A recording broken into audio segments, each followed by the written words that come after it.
was about the isometric external rotation. So if you have severe upper trap tightness and it causes them to kind of change the body position, is it worth doing? Should you stretch the traps sometimes if we're talking about threshold up to a pain point? I don't know what I'm supposed to do.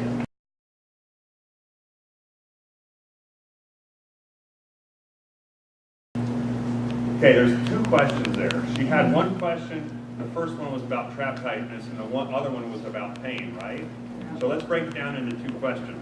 Here is the beauty of this whole thing. This isn't rocket science. When we logically go through this progression and you study it like I have and you present it, it's really not that complicated, is it?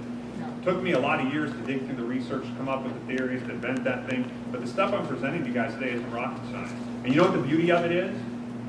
You know, when I was in PT school, ad nauseum, we'd stare at the shoulder blade. How's the shoulder blade moving over here? How's the shoulder blade moving over here? Ah, the upper trap's too tight, pulled over this way. You gotta get the lower trap stronger to do this way, right? I try to be a nice guy most of the time. My ex-wife doesn't think so, but I try to be a nice guy. We were at a seminar a couple weeks, was it 2 weeks ago? 2 weeks ago. And I walked out of a lecture, and I usually don't walk out of a lecture now, but I walked out of a lecture once. And this guy was on stage, and he had this real handsome-looking male model up there, real fit, like 3% body fat. He's moving his shoulder blade around in his position of his shoulder blade. And they said, oh my God, these poor trainers in this room. I can't even understand what the hell he's saying, let alone how they can understand it. The beauty of these theories is what don't you have to worry about? If you train people in the right position, you put them at 90 degrees, you use gravitational forces, you allow the shoulder blade to move, which is the biggest fault of a lot of machine-based exercises. We're going to talk about that later today. Guess what you don't have to worry about anymore? You don't have to infinitely stare at the shoulder blade or look at the trap tightness. You are going to start to work the body in the position that it evolved to work in. All that stuff's going to start to work. It's going to work the way it was evolved to work in. Most of the time when you start to see anomalies in shoulder blade position, I taught Trapezius at the seminar, what causes it? You're asking me. You are standing right next to me. What were you talking about? The spine? Yes.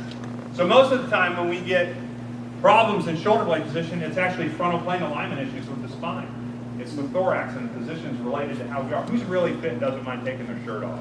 I want you to take your shirt off for me and take your right shoe off. Wait a minute, wait, stop. Take your shirt off first. Hopefully he's normal. What if he has a problem? So, let me see real quick before you face this. Relax. Way to go, Ben. Well, he's close enough for government work. He actually does have a little bit. He's got his pants on. Yeah, he's got a little bit. So, when we look at his shoulder blades, I don't want you to infinitely evaluate his shoulder blades. Here, stand up on. So if we look at his shoulder blades, they look pretty symmetrical to these guys. I mean, look, this is government work. We're not trying to say is it 2 millimeters off here or there. Do they look pretty straight to you? Yeah, he looks sexy. Now step down for me. Take your right shoe off. Now step back up there, and please don't knock the microphone over. Now straighten both your legs out. Now what's happening to his shoulder blades? Pulled out of alignment. Huh? What do they look like? They don't look the same as they just did, do they?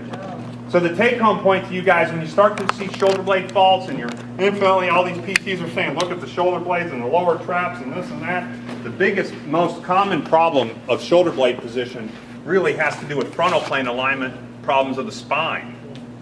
So when you sustain scoliosis for long periods of time, we start to get adaptations where the rib cage rotates.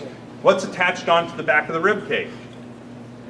The shoulder blade, scapula. So we'll start to see changes in the position of the shoulder blade because we've got frontal plane issues of the spine. That's not today's class, but I'm telling you, here's the freedom is. You don't have to take your client's shirt off anymore and stare at the shoulder blade and try to figure out, okay, it's supposed to move now. Wait, it's not moving. No, it's moving too quick. No, it moved too quick. It jumped.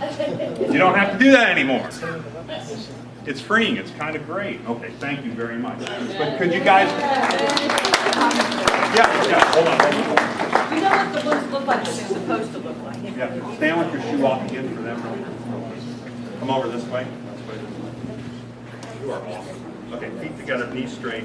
So now can you see his shoulder blade positions change? And if I were to leave him like this for months and months and months, you'd see accommodation and rotation of the rib cage. You'd see one shoulder blade sticking out more than the other. You'd look at this thing going, holy God, this guy's a terrible shoulder.